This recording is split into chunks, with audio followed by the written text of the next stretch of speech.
Hey soccer fans, this is Nick reminding you to check out Sports Spider. If you're tired of searching multiple websites for sports news, SportsSpider.com has you covered. They collect the latest articles, videos, and podcasts from around the web and organize them by your favorite teams. If you want to stay as updated as possible on the Chicago Fire or any other team, hit the link in the description to check out SportsSpider.com.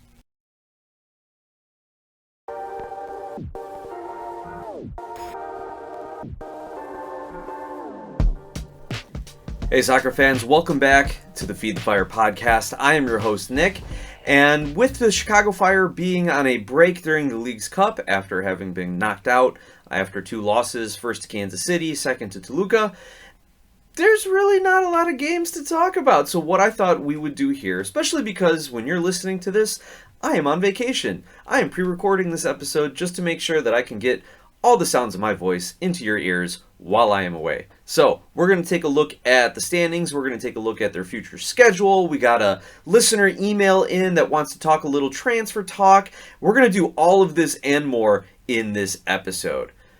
First, as always, a little bit of housekeeping. Again, I am away. I'm out on vacation, so I apologize if I haven't been as active on social media or responded to any emails. But that being said, I can't help but look ahead at the Chicago Fire's schedule. We all saw what they did in League's Cup as far as lineups, as far as injury, as far as performance, and we can see that the club made the decision to use this as I called it a mid-season preseason in a prior episode. This is just another evaluation period. We saw a lot of CF2 players come up. So what are the Chicago Fire going to do going forward?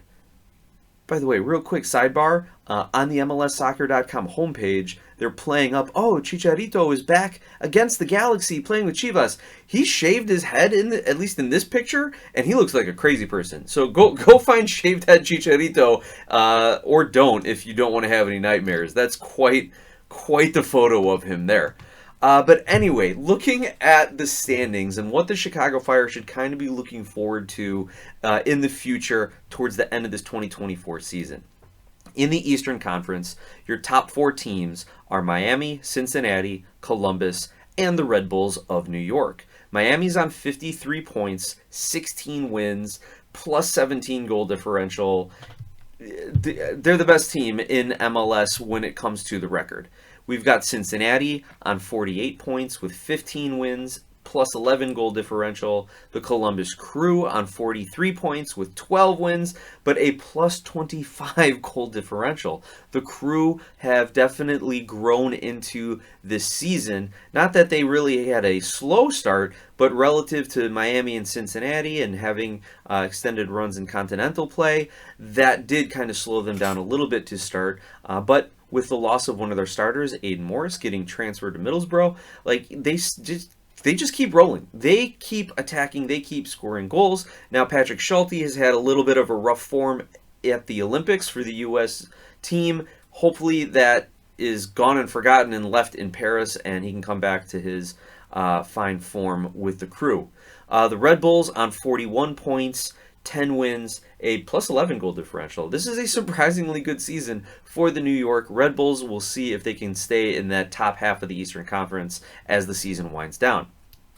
Now, the next three automatic playoff spots are going to New York City, Charlotte, and Orlando on 38, 37, and 34 points. The two teams currently in the play-in game, Toronto and Atlanta, on, and this is important, 30 points to Toronto, 28 points to Atlanta. The Chicago Fire are down in 14th on 25 points. They have played 25 games, meaning they have I can't count, 9 matches. Wow, I'm in vacation mode here, right? They have 9 more matches to make up 3 points on the opposition around them. Not an easy task because every team is in that range, right? Toronto is in 8th place on 30 points. Chicago is on 14th with 25 points. That's 5 teams between them. Atlanta on 28, Philly on 27, Montreal on 27, Nashville on 26, DC on 26, and even behind the Fire, New England's on 23 points.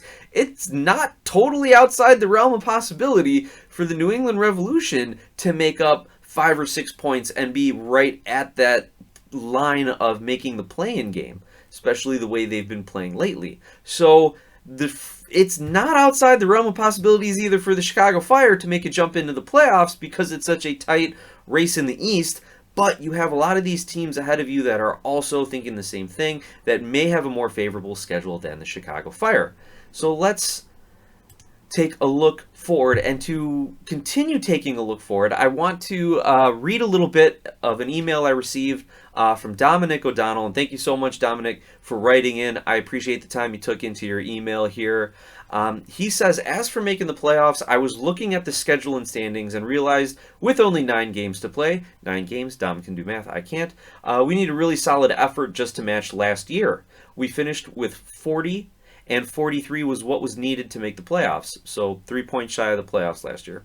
At 25 points this season, we would need to average 2 points per game to hit 43. That's possible, but unlikely when you look at those 9 games. Additionally, Dominic and listeners, 2 points per game is what the only team doing that right now in the league is Miami. They're at 2.12. Cincinnati's at 1.92. LA Galaxy 1.86, LAFC 1.96. So the only team that's averaged two points per game to this point of the season is Miami. And typically a 2 point per game average puts you in Supporter Shield contention. So the Fire would have to play like a Supporter Shield winning team for the next 9 games, essentially. Dominic continues, 4 of the games are against teams currently outside the playoff spots, Montreal, DC, and 2 with Nashville. Even if we win those, which you would expect if you really think you're a playoff team, great point there, that leaves us 6 points shy of the 43-point mark. Where do you get them? Not Miami, NYFC, or NYRB. Suspect we'll get nothing from those games. That leaves us needing wins against Charlotte and Toronto. Any chance of going 6-0 outside of the Miami and New York games? I'm not optimistic.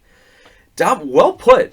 And I appreciate the time you took into looking at the schedule and checking out the points and the standings and breaking it down. I'm having a hard time disagreeing with you on looking at it on a basis like that. But if we look at it in the schedule, let's try to put a little context then in. I'm with you, right? If you're just looking at who's left and who are going to win, I can't disagree with anything you've said. But let's look at it how it comes throughout the course of the schedule. So the Fire are going to be well rested going into their matchup against New York City. And I'm going to take a look at the League's Cup standings and see if New York City has advanced into the next round, and maybe that will give the Fire some incentive. They'll have some tired legs.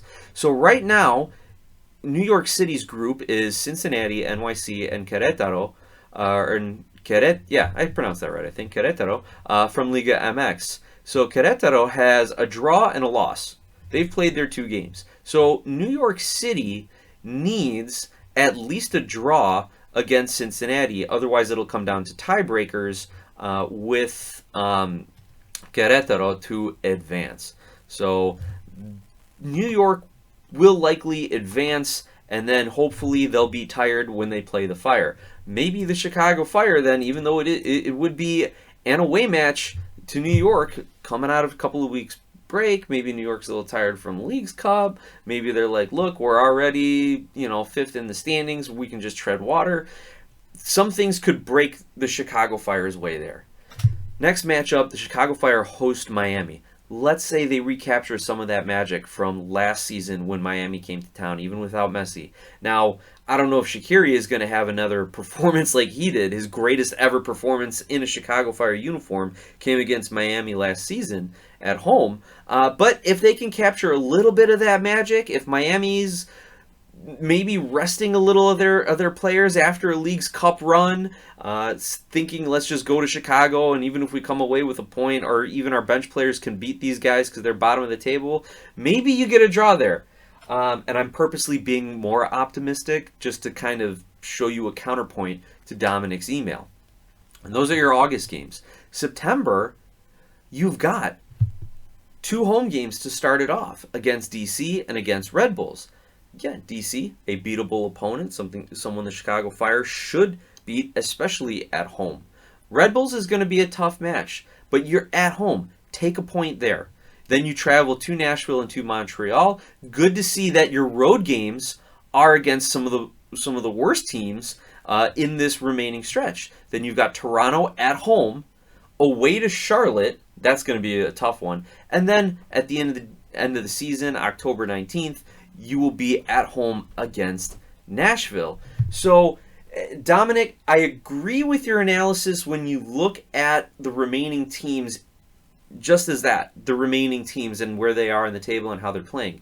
But when you break it down by the schedule, yeah, you can convince me, and I'm kind of convincing myself here, that the Chicago Fire could go on a decent little run to end the season. If you can get points against New York City and Miami and win some games then at home, you finish the season in a position to maybe get into that play-in game.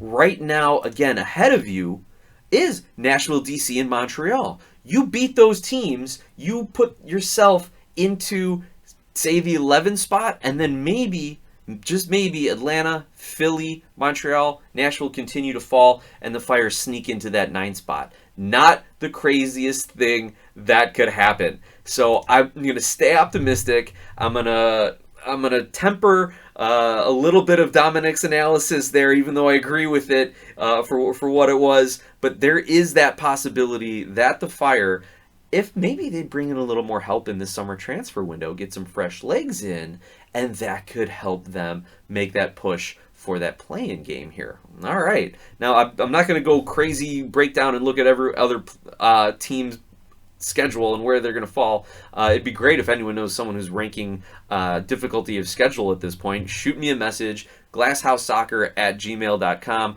or on social media at glasshouseSoccer. It'd be great to see it. Maybe the Fire might have one of the easier schedules remaining. Then again, the teams that play them probably are thinking the same thing. But let's also use some of Dominic's email. Sorry, I'm abbreviating you here, Dominic. Use some of his email to jump into the next topic. Will the Fire do anything over the summer transfer window? And that's how he's titled his email subject. Is the season over yet? Transfer window open. Hello, the transfer window is open. Dominic says, are the Fire doing anything in the transfer window? I know Apple TV analysts said we should stand pat since no one in the organization knows what they're doing, but it does seem like we should try something to make the playoffs. Nothing on transfer market, either in or out. Would love to hear your thoughts on what we need and what's realistic to expect. So, Dominic, in my last episode, I talked about possibly needing center back and some help along the back line, considering Chihos's age, wear and tear, Turan's injury, Olmsberg's injury, Salquist recovering from injury, even though he had an okay match against Toluca.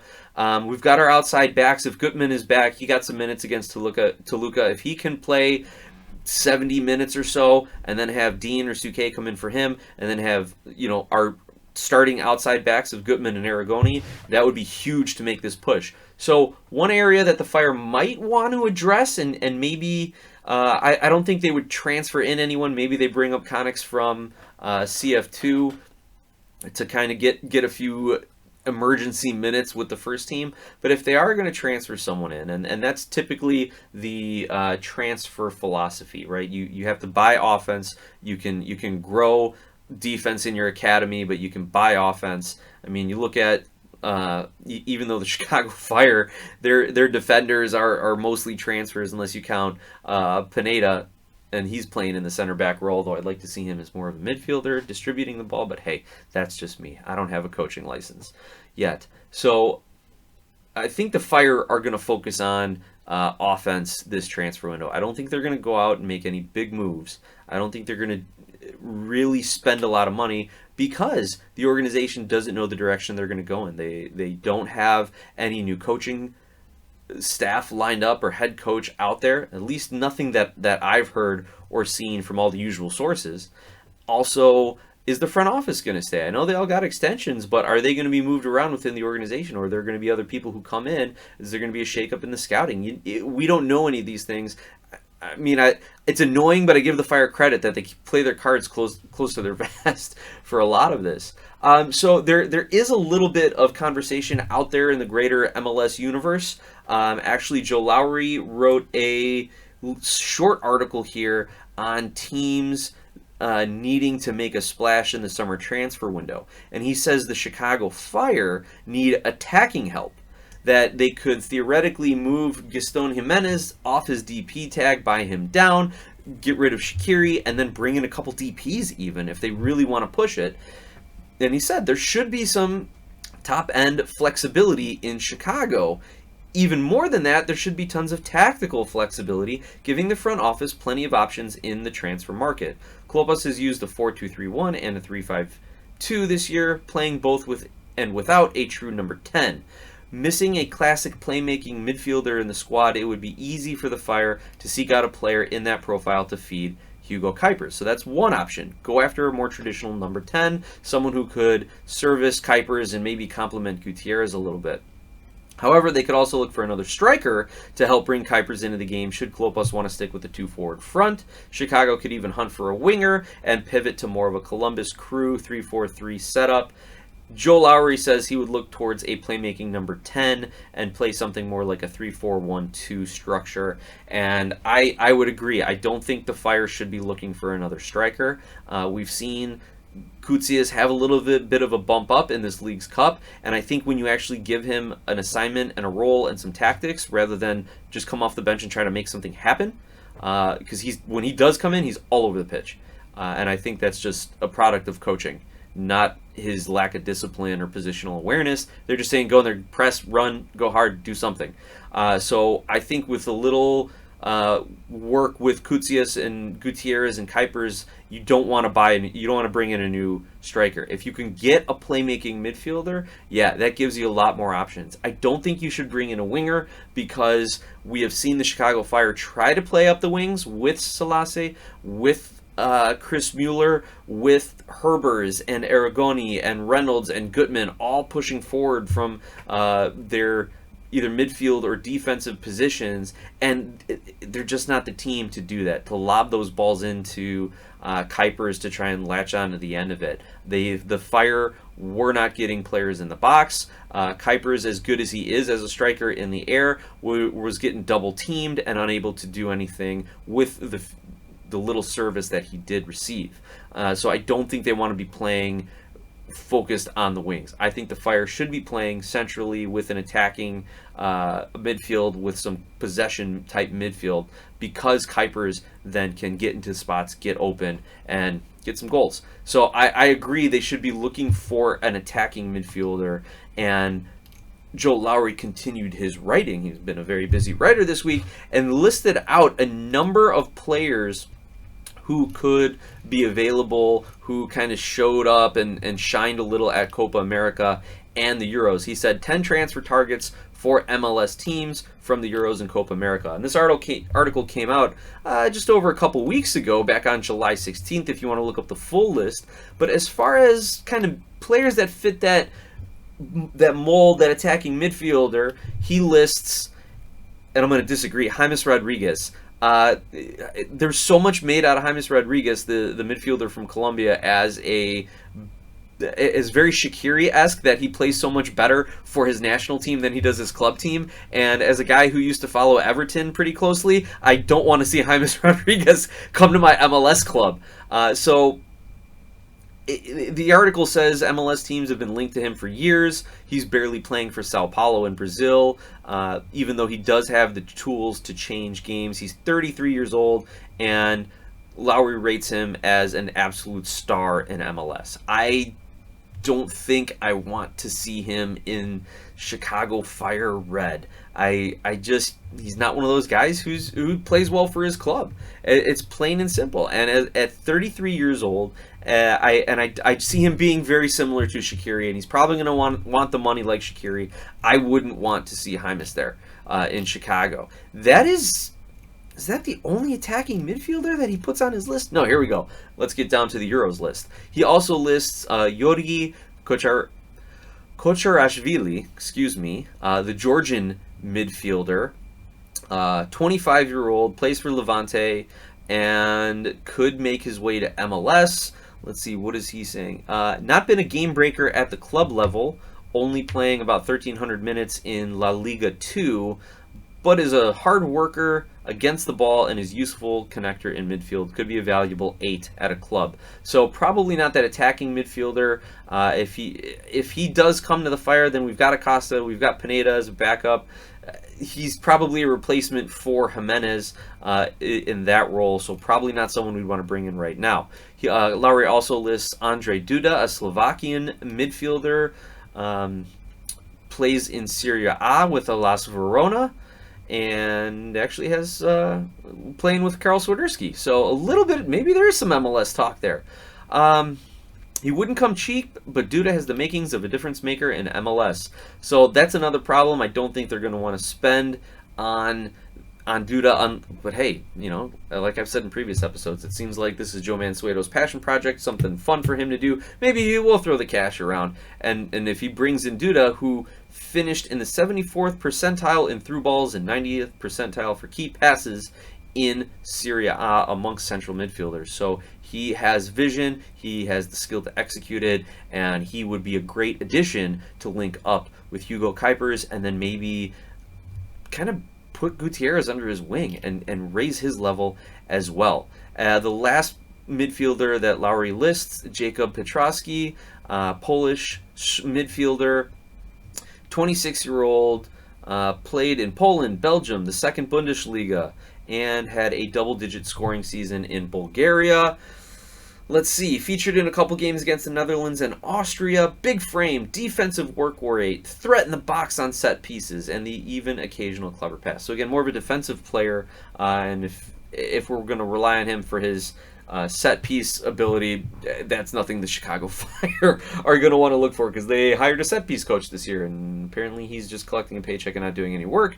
Those were a couple names. Who is that? Andre Duda, and let's see, who's the other one? Oh, James Rodriguez as the attacking midfielders on Lowry's list. So yeah, I don't think there's anything really linked to the Chicago Fire. Any of the rumors that I've heard are coming from international news sources before they're coming from domestic MLS-based news sources, like the Tom Bogerts of the world. But that to me just means that they're more rumor and speculation, and like phone calls were made, but nothing actually had been offered or requested or anything like that. So it would make sense for the Chicago Fire to stand pat and do nothing because of the direction the club is heading, and that they should focus on the offseason, because they are going to need to probably go out and try and find 5 new starters in the offseason at least, and bring in a few more players. They're going to have to do a lot to move players out, like Shaqiri, like Jimenez, like Federico Navarro probably. I don't think I don't think he should be on this team anymore. You saw him come in the Toluca match and immediately get a yellow card and start a scrum. I just don't understand his mentality. The fact that he was rumored to go to, I think it was Boca Juniors, take whatever offer you can get for him at this point, and open up some roster spots. And even though he got a green card, you're still working with an international roster spot for part of the season, so it's not like you would be having to trade a domestic spot for an international spot and have that kind of narrow the net that you cast for your signing. So, you know what? If you look at the schedule, if you get a few right pieces in, if you look at the other teams around the Fire, like Nashville, DC, New England, Montreal, they're probably not making a lot of moves either. So maybe the Fire buck the trend, bring in a couple players, some attacking players, get that offense going. Maybe they slap some duct tape and Band-Aids on the defensive backline there and just hold it together long enough. If Chris Brady can continue his stellar play, that maybe the Fire push into that 9 spot and, who knows, win a game or 2 in the playoffs, if I'm being completely optimistic. With that, I want to remind everyone the show is brought to you by Skira Icelandic Spring Water. continue to support Skira. I appreciate it. I've gotten like 3 different messages in the last week or so about people buying Skira, seeing it out, knowing people who show up with it, things like that, which it's great to see. It's available at your local 7-Eleven. Skira, the Icelandic word for clear, and it's absolutely reflected in the water. No pun intended. So support our sponsor. Support the show by liking, subscribing, following, rating, reviewing. Let's get the algorithm variables to help us out here. And as always, let's go Fire.